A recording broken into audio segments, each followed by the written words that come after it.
Traité de la vraie dévotion à la Sainte Vierge Marie. Traité de la vraie dévotion à la Vierge de Saint Louis-Marie Grignon de Montfort, qui a vécu de 1673 à 1717.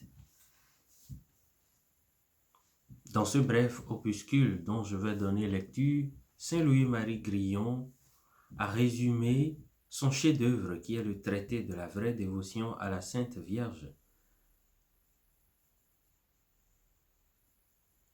Introduction. Devenir saint par la grâce de Dieu avec celle qui a trouvé la grâce devant Dieu. Âme prédestinée, voici un secret que le Très-Haut m'a appris et que je n'ai pu trouver en aucun livre ancien ni nouveau. Je le confie par le Saint-Esprit à condition 1. Que vous ne le confierez qu'aux personnes qui le méritent par leurs oraisons, leurs aumônes, mortifications, persécutions et zèle du salut des âmes et détachement. 2.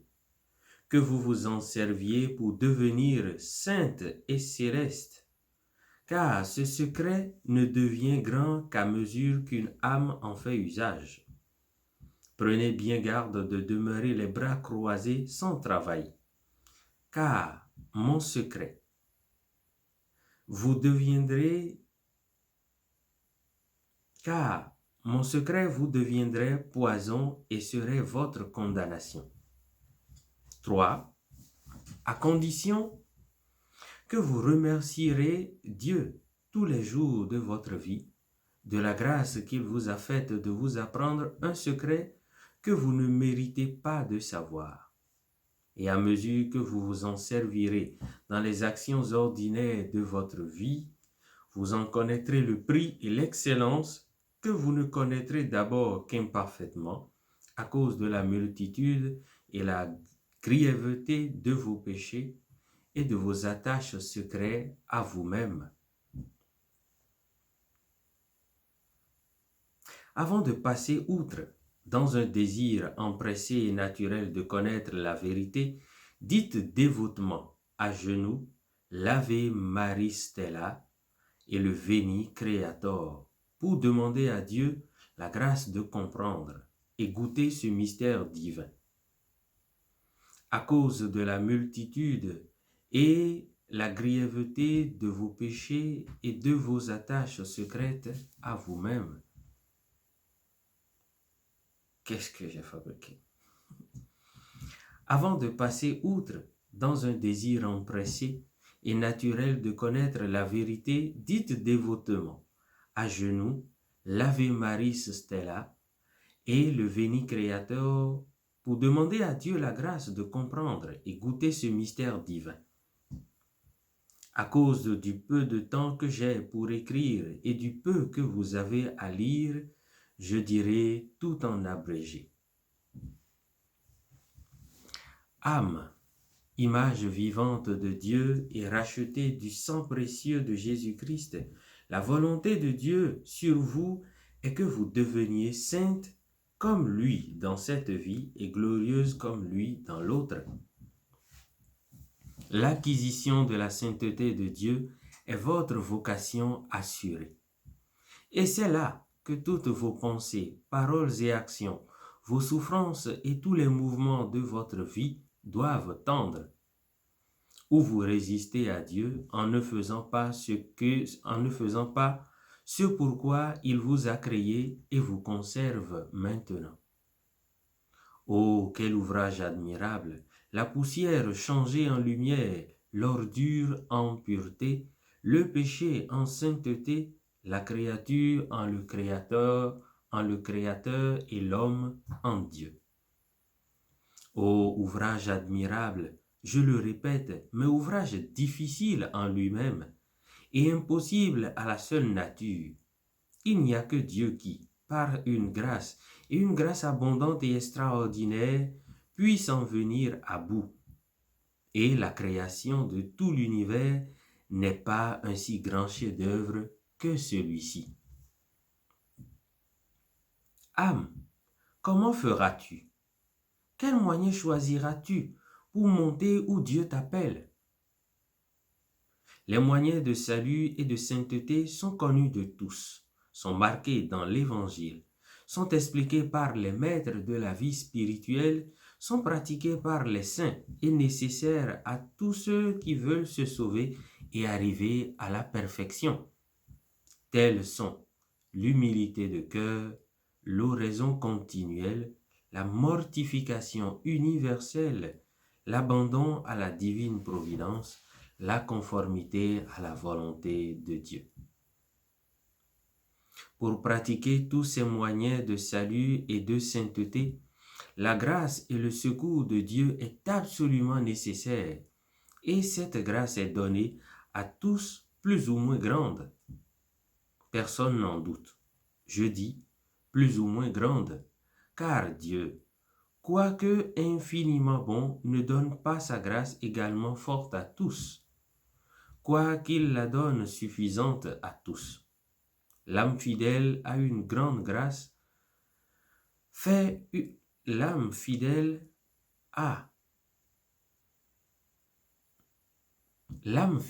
a une grande grâce, fait une grande action, et avec une faible grâce, fait une petite action. Le prix et l'excellence de la grâce donnée de Dieu est suivi de l'âme, fait le prix et l'excellence de nos actions. Ces principes sont incontestables. Tout se réduit donc à trouver un moyen facile pour obtenir de Dieu la grâce nécessaire pour devenir saint, et c'est lui que je veux vous apprendre. Et je dis que pour trouver la grâce de Dieu, il faut trouver Marie. Première partie, Marie dans le mystère du Christ et de l'Église.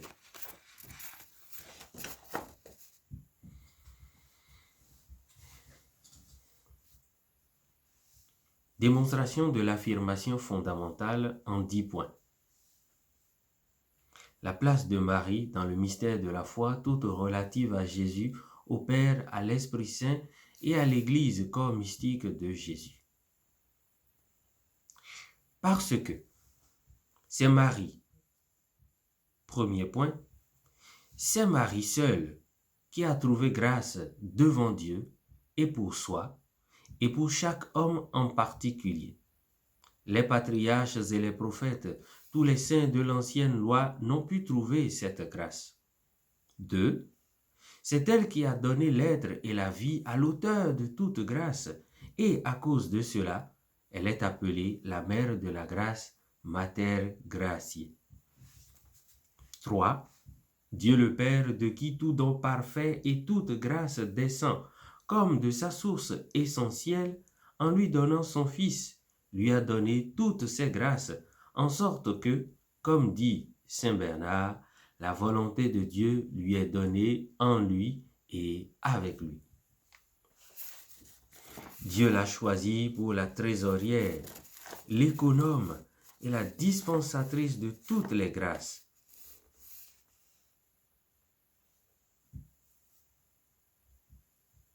En sorte que toutes ces grâces et tous ces dons passent par ses mains.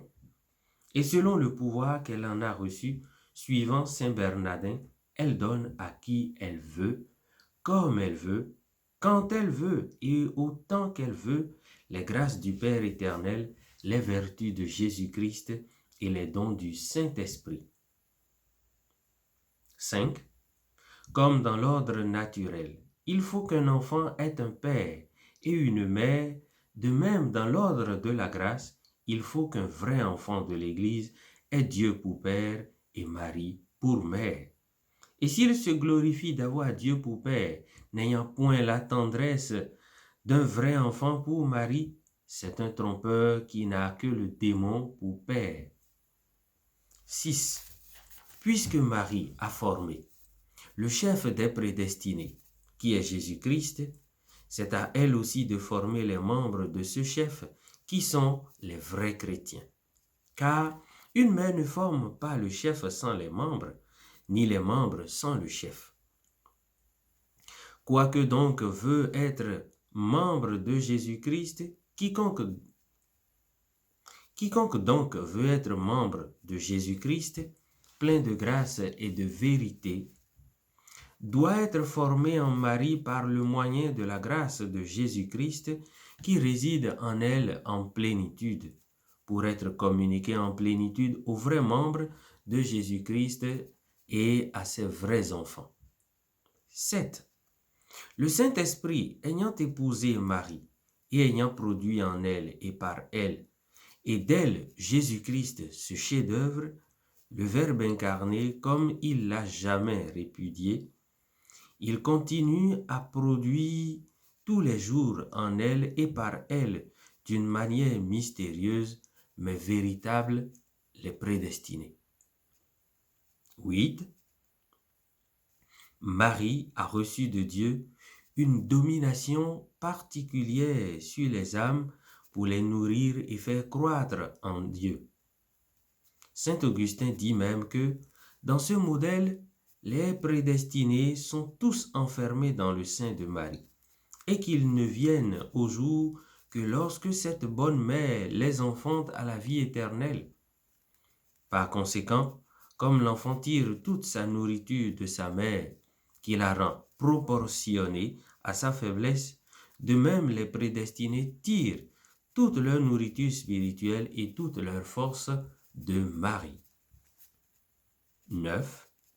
C'est à Marie que Dieu le Père a dit « In Jacob in habita » ma fille, demeurez en Jacob, c'est-à-dire dans mes prédestinés figurés par Jacob. C'est à Marie que Dieu le Fils a dit « In Israël hereditare » ma chère mère, ayez votre héritage en Israël, c'est-à-dire dans les prédestinés. Enfin, c'est à Marie que le Saint-Esprit a dit « In electis meis mite radices » jetez, ma fidèle épouse, des racines en mes élus. Quiconque donc est élu et prédestiné à la Sainte Vierge Marie demeurante chez soi, c'est-à-dire dans son âme, et il la laisse y jeter les racines d'une profonde humilité, d'une ardente charité et de toutes les vertus. 10.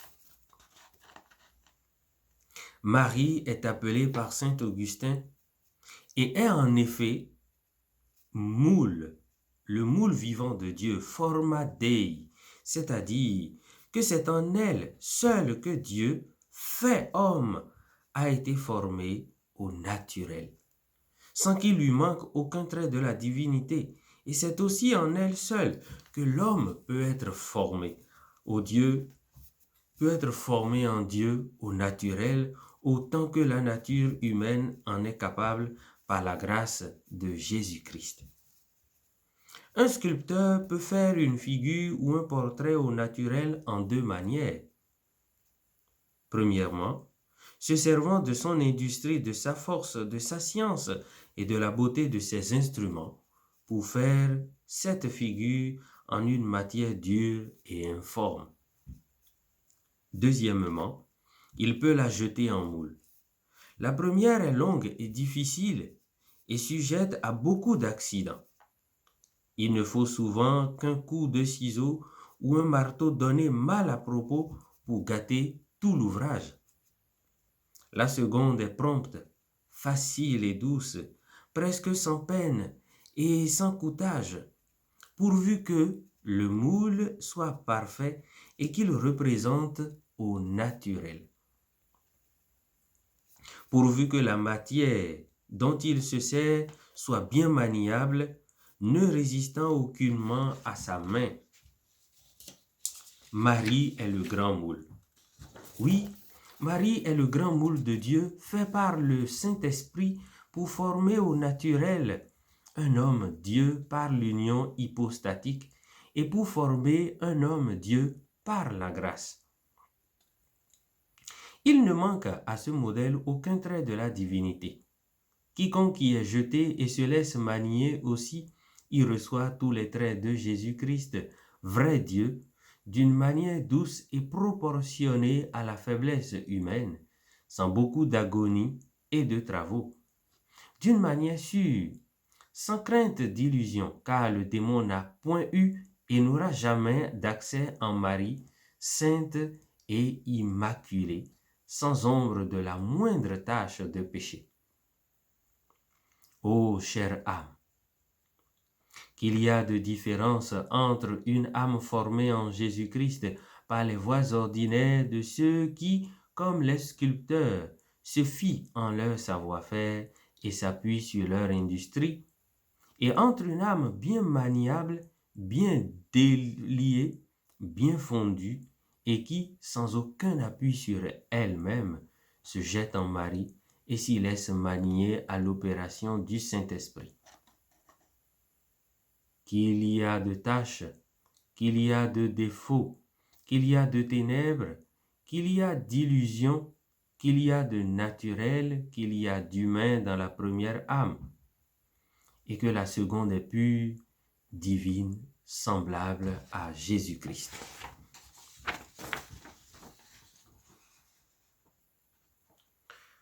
Il n'y a point et il n'y aura jamais créature où Dieu soit plus grand, hors de lui-même et en lui-même, que dans la divine Marie, sans exception, ni des bienheureux, ni des chérubins, ni des hauts séraphins, dans le paradis même. Marie est le paradis de Dieu, et son monde ineffable, où le Fils de Dieu est entré pour y opérer des merveilles, pour le garder et s'y complaire. Il a fait un monde pour l'homme voyageur, c'est celui-ci. Il a fait un monde pour l'homme bienheureux, et c'est le paradis. Mais il en a fait un autre pour lui, auquel il a donné le nom de Marie. Monde inconnu, presque à tous les mortels ici-bas, et incompréhensible à tous les anges et les bienheureux. Là-haut dans le ciel, qui dans l'admiration de voir Dieu si révélé et si reculé de tous, qui dans l'admiration de voir Dieu si relevé et si reculé de tous, si séparé et si caché dans son monde, la divine Marie s'écrie jour et nuit, Saint, Saint, Saint. Heureuse et mille fois heureuse est l'âme ici-bas, à qui le Saint-Esprit révèle le secret de Marie pour le connaître, et à qui il ouvre ce jardin. Oui, ce jardin clos pour y entrer, cette fontaine scellée pour y puiser et boire à longs traits les eaux vives de la grâce. Cette âme ne trouvera que Dieu seul, sans créature dans cette aimable créature. Mais Dieu en même temps, infiniment saint et relevé, infiniment condescendant et proportionné à sa faiblesse. Puisque Dieu est partout, on peut le trouver partout, jusque dans les enfers, mais il n'y a point de lieu où la créature puisse le trouver plus proche d'elle et plus proportionné à sa faiblesse qu'en Marie, puisque c'est pour cet effet qu'il y est descendu. Partout ailleurs, il est le pain des forts et des anges, mais en Marie, il est le pain des enfants. Qu'on ne s'imagine donc pas, avec quelques faux illuminés, que Marie étant créature, elle soit un empêchement à l'union au Créateur. Ce n'est plus Marie qui vit, c'est Jésus-Christ seul, c'est Dieu seul qui vit en elle. Sa transformation en Dieu surpasse plus celle de Saint Paul et des autres saints que le ciel ne surpasse la terre en élévation. Marie n'est faite que pour Dieu. Et tant s'en faut qu'elle arrête une âme à elle-même, qu'au contraire, elle la jette en Dieu et l'unit à lui avec d'autant plus de perfection que l'âme s'unit davantage à elle. Marie est l'écho admirable de Dieu, qui ne répond que Dieu lorsqu'on lui crie, Marie qui ne glorifie que Dieu lorsque, avec Sainte Élisabeth, on l'appelle bienheureuse. Si les faux illuminés, qui ont été misérablement abusés par le démon jusque dans l'oraison, avaient su trouver Marie, et par Marie, Jésus, et par Jésus, Dieu, ils n'auraient pas fait de si terribles chutes. Quand on a une fois trouvé Marie, et par Marie, Jésus, et par Jésus, Dieu le Père, on a trouvé tout bien, disent les saintes âmes. Inventa. Qui dit tout n'accepte rien.